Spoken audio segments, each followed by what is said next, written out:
And now for our next news special report. Now, this is a special report you can't afford to miss, literally. We're unraveling a financial drama that's unfolding within the hallowed halls of America's banking titans.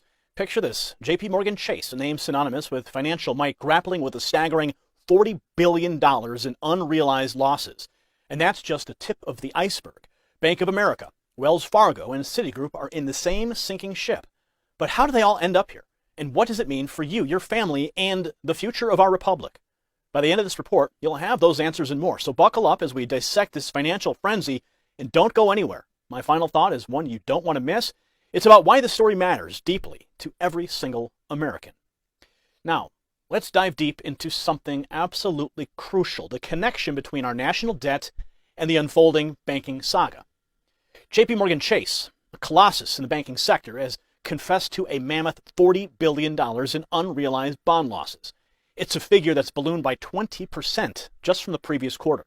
You heard that right. Now, this wasn't blasted over headlines. It was buried almost sheepishly in a footnote on their third quarter financial supplement. But the plot thickens. Bank of America isn't faring much better, with a jaw-dropping, ready for this, $131.6 billion in unrealized losses. It's not just a bad day at the office. It's a storm cloud looming over the entire banking industry. Wells Fargo and Citigroup, they're also in the ring grappling with their own financial demons.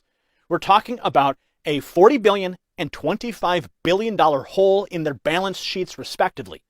And that was just in the second quarter. Now let's talk about the unrealized losses. They're like the termites of the banking world. You might not see them, but they're eating away at the foundations. And when they become realized, well, that's when the house comes crashing down. Remember Silicon Valley Bank? Their implosion wasn't some one-off event. It was a canary in the coal mine. They clocked in at $1.8 billion loss from selling a portion of their bond portfolio that had gone underwater. It was a ripple that signaled a tsunami, a wake-up call to the latent dangers lurking in the balance sheets across the nation. Moody's, those folks who keep a keen eye on these matters, they estimate that the U.S. banking industry is staring down the barrel of approximately $650 billion in unrealized losses. Reuters, they laid it out in stark terms, and it's not a pretty picture. This cataclysmic drop in bonds is a direct consequence of the Federal Reserve's dogged persistence in hiking interest rates. It's like trying to cool down a steaming hot economy with a bucket of ice water, but when the ice melts, the floor gets slippery. So what is behind this bond market bedlam? It's simple, yet complex. Banks invest in U.S. Treasuries because they're considered a safe bet. It's like putting your money under the mattress of Uncle Sam. But when interest rates rise, as they have been, the value of these existing bonds plummets. Why? Because new bonds come out with higher interest rates, making the old ones look about as appealing as last week's sandwich. So let's put this in perspective. Let's say you bought a bond with a 2% return. Not bad. But then the Fed hikes up the rates, and now the bonds offer 4%. Your 2% bond is about as sought after as a flip phone in a smartphone world. So if you need to sell it, you're going to have to take a loss. And that's exactly what's happening, but on a colossal scale with these banks. But this isn't just a storm in a teacup. It's a tempest that's shaking the foundations of our financial system. When banks bleed money like this, it sends shockwaves throughout the economy.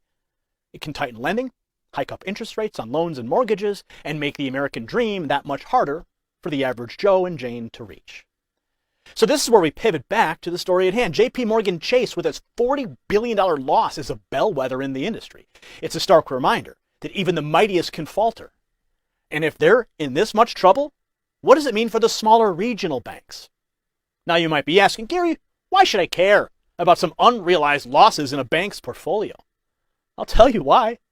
Because these losses can become very real very quick. If a bank needs to raise cash in a hurry, maybe because depositors are getting nervous and pulling out their funds, they might have to sell these bonds at a loss, and that, my friends, is when the theoretical becomes the all too real. Think about your own savings, your retirement fund, your children's college fund. They're all tied into this financial web. When the big banks sneeze, we all catch a cold. It's a reminder that the financial health of these institutions is inextricably linked to the well-being of every single American. So this brings us to the role of the Federal Reserve. Their policy of raising interest rates was meant to be a controlled burn, a way to tamp down inflation without setting the whole forest ablaze, but it's a delicate balance, and right now, seems the scales are tipping. It's a financial conundrum that is everyone from Wall Street to Main Street holding their breath, and it begs the question, are we on the cusp of a major financial downturn? Are we about to witness a domino effect where the banks fall triggers a chain reaction? Now, the answers to these questions are not just academic, they're critical to the stability of our republic. It's a stark reminder that our financial system is a house of cards and it doesn't take much for it to come tumbling down. So where do we go from here? Well, for one, transparency is key. Banks need to be upfront about their positions, their risks, and their strategies for weathering this storm, the one that's happening right now. It's not just good business. It's a duty to the American people who have seen too many financial crises in their lifetimes.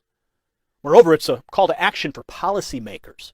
This isn't a time for partisan bickering either. It's a time for sober, thoughtful measures to safeguard our financial system. We need to ensure that the regulations in place are robust enough to prevent a cascade of failures. So folks, as we wrap up this special report, here is why this story matters to every American. It's not just about numbers on a balance sheet. It's about the stability of our republic. When banks face losses of this magnitude, it's a harbinger of potential economic turmoil that can affect each and every one of us. It's about safeguarding the hard-earned savings of the American people, the nest eggs that we've all worked so diligently to build. This isn't a distant storm. It's brewing right over our heads. As citizens of this great republic, we must demand transparency, accountability, and prudent measures to ensure that our financial system remains robust. We've weathered financial crises before, but let's not wait for the next storm to hit before we reinforce our defenses. This is a reminder that when it comes to protecting our republic, vigilance is not just a virtue, it's a necessity. Congratulations, you made it to the end of the video. Now keep up your quest for truth with this next news report. And if you found our channel enlightening, join the millions who agree with you. Tap subscribe. Thank you for watching the Next News Network.